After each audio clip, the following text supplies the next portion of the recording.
এই ডিজিটাল প্রযুক্তির যুগে ডিজিটাল নির্যাতন যে হয়, এটা কি আপনারা জানেন? আমি ডিজিটাল নির্যাতনের শিকার একজন। এই যে এখন তো সামাজিক যোগাযোগ মাধ্যমের ব্যাপক উৎকর্ষতার সময় এবং খুব প্রভাবক একটা মাধ্যম। এই সামাজিক যোগাযোগ মাধ্যমে এখন যে অবস্থা এখনো বিরাজমান, সেটা হলো যে কেউ যদি ফেসবুকে মামুনুল হক নাম লেখেন, তাহলে তার আইডি এটা দীর্ঘদিনের জন্য ফেসবুক কর্তৃপক্ষের পক্ষ থেকে রেস্ট্রিকশন দিয়ে দেওয়া হয়। গত রাতে একটা বেশ জনপ্রিয় একটা ফেসবুক পেজে একটা লাইভ সাক্ষাৎকার আমি দিচ্ছিলাম, ফেস দ্য পিপল। প্রায় 15 লক্ষের উপর বেশি তার ফলোয়ার এই পেজের সাথে সম্পৃক্ত লাইকার।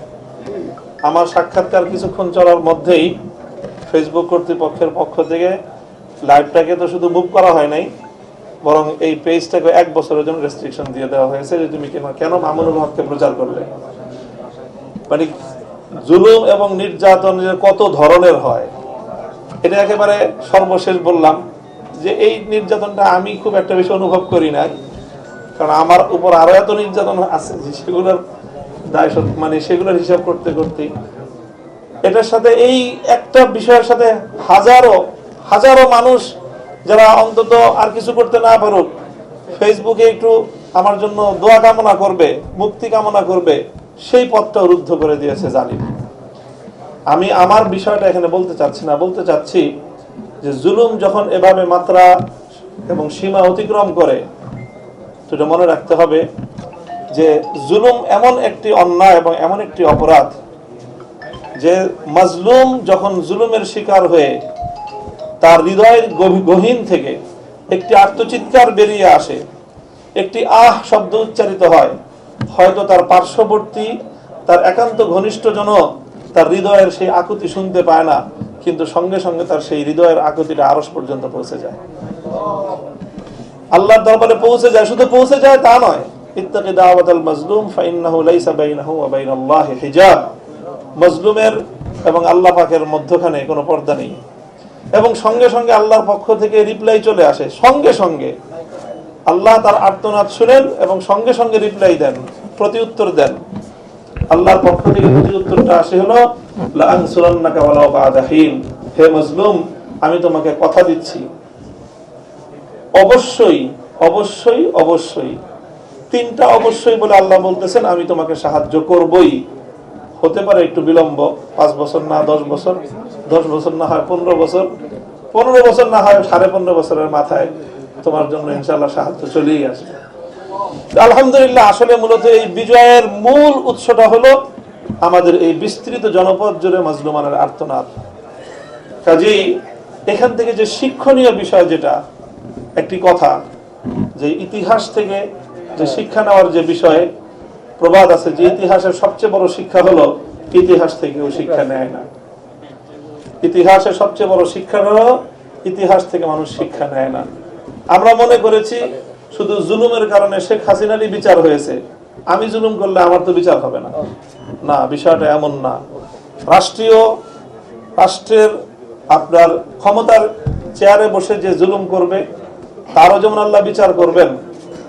আপনি যতটুকু জায়গা আপনার স্পেস রয়েছে ব্যক্তিগত ক্ষেত্রে, আপনি একটি ছোট্ট পরিসরের আপনি দায়িত্বশীল, আপনি একটি ছোট্ট কমিটির দায়িত্বশীল, আপনিও যদি সেখানে দায়িত্বের ক্ষেত্রে কোনো অবিচার করেন, তাহলে মনে রাখতে হবে যে অবিচার এবং জুলুম এটা এমন এক অপরাধ যে এটা আল্লাহ পাক রব্বুল আলামিন কোনোদিনও ক্ষমা করবেন না।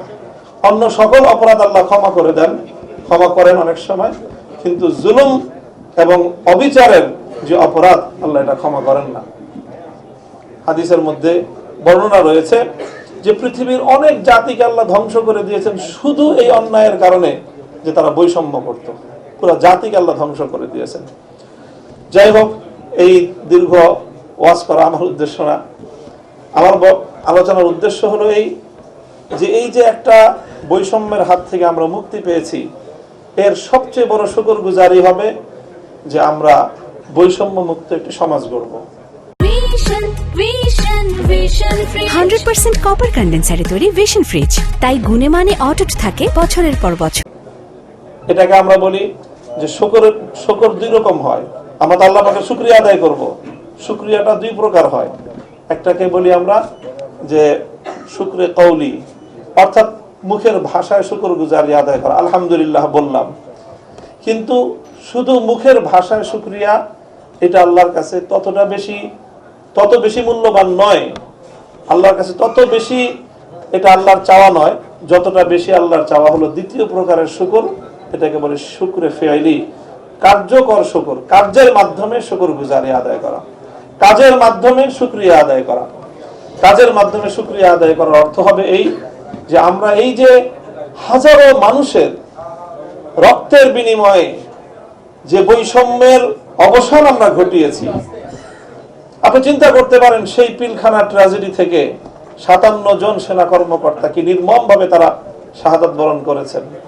2013 সালের রাতের অন্ধকারে শাপলা চত্বরে ঘুমন্ত মানুষগুলোর উপর যেই নির্বিচার হত্যাযজ্ঞ চালানো হয়েছে, খুব কাছ থেকে দেখার সেই দুর্ভাগ্য বলি সেটা আমার হয়েছে।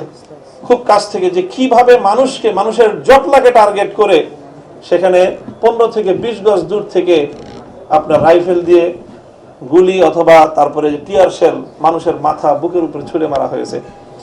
এই নির্মমভাবে মানুষগুলোকে হত্যা করা হয়েছে। শুধু হত্যা না, সেই নিহত শহীদানদের তাদের রক্ত নিয়ে উপহাস করা হয়েছে যে গায়ে নাকি রং মেখে শুয়েছিল। কত বড় নির্মমতা এটা হতে পারে।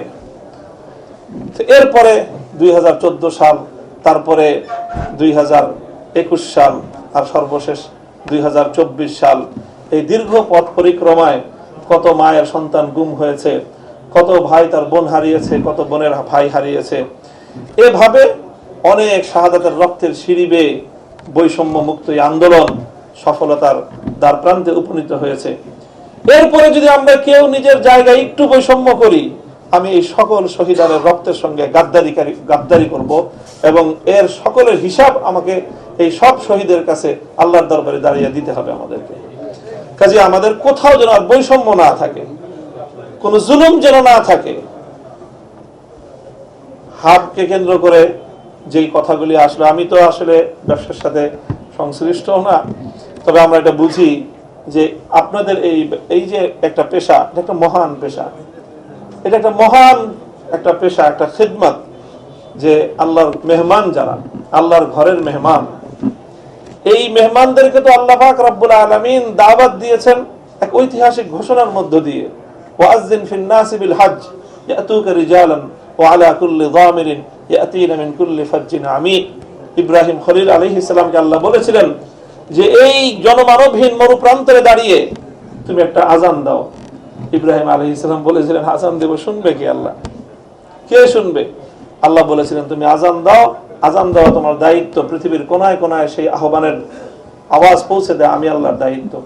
কাজী খলিল ইব্রাহিমের মাধ্যমে আজান দিয়ে দাওয়াত দিয়ে আল্লাহ পাক সকলকে তার ঘরে নিয়ে যান। আল্লাহ পাকের মেহমান তারা। আর আপনারা যারা ব্যবসাটা করেন তারা মূলত নিতান্তই আপনারা সেই মেহমানদের খাদেম। কাজেই সেই মেহমানদের খাদেম হিসেবে ব্যবসা করতে হবে আমাদের। ব্যবসা করতে হবে। ব্যবসার ক্ষেত্রে ইসলামের একেবারে মৌলিক একটা নীতি, যে কোনো ব্যবসার ক্ষেত্রে। আমরা যারা মাদ্রাসায় পড়াশোনা করেছি তাদের তো এই শব্দটা খুব পরিচিত, যে গবান বলা হয় যে ঠকে যাওয়া। আপনি 500 টাকার জিনিস যদি 600 টাকা দিয়ে কিনেন তাহলে আপনি ঠকলেন। এবং যে 500 টাকার মূলত যার বাজার মূল্য 500 টাকা, সেই পণ্য যদি কেউ আপনার কাছে 600 টাকায় বিক্রি করে তাহলে সে আপনাকে ঠকালো। একটা হলো গবান ঠকা, আর একটাকে বলা হয় গবানে ফাহেশ। একেবারে কি বলে নিকৃষ্টতম, নির্লজ্জ ভাবে মানুষকে ঠকানো। তো এটা কোন ব্যবসাতেই ইসলাম এটাকে সমর্থন করে না। যে অন্যের সম্পদ, কোরআনে পাকের মধ্যে স্পষ্ট ভাষায় আল্লাহ পাক রব্বুল আলামিন যে কথা বলেছেন যে অন্যের সম্পদ, হাদিসের মধ্যে তো আছে লা ইয়াহিল্লু মালু ইমরিইন মুসলিমিন ইল্লা বিতিবি নাফসিহি, অন্য কোন মানুষের সম্পদ তার সন্তুষ্টি ছাড়া আমার জন্য বা অন্য কারোর জন্য বৈধই হয় না। ব্যবসার ক্ষেত্রে মূল যে সকল নীতিগুলো ইসলাম দিয়েছে তার মধ্যে একটা হলো যে কাউকে ঠকানো যাবে না।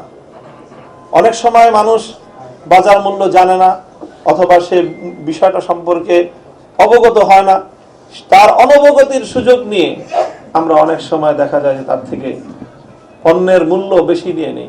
এটা অন্যান্য ব্যবসার মধ্যে যেরকম এটার কোনো বৈধতা নেই, সে জানে না, আমার তাকে অবহিত করতে হবে যে এটার মূল্য এরকম হওয়া উচিত।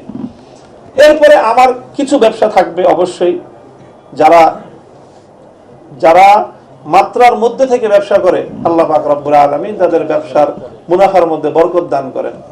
আর যারা মাত্রাতিরিক্ত ব্যবসা করে, মুনাফা করে, তাদের মুনাফা বেশি হয় কিন্তু আল্লাহ বরকত তুলে নেন। যাই হোক, এই লম্বা আলোচনার অবকাশ এখানে নেই।